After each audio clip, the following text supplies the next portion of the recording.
Hello guys, welcome back to this channel. In today's video, I'm going to show you how to stop screen turning off while video calling on a Samsung Galaxy phone, especially Samsung Galaxy phone with Android 14.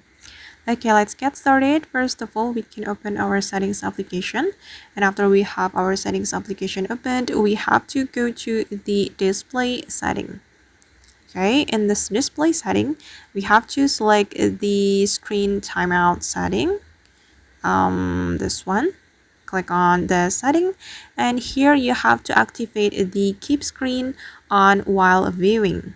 Okay, you can click on this button to activate it, and here you can read the description.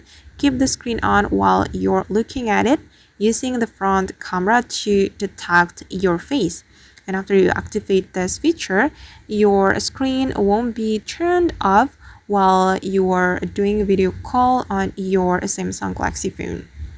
Alright guys, and that's how we can stop screen turning off while video calling on Samsung Galaxy phone. I hope this tutorial will be useful for you. Thank you so much for watching, and if you found this tutorial useful, don't forget to like, comment, share, and also subscribe to this channel. See you on the next video.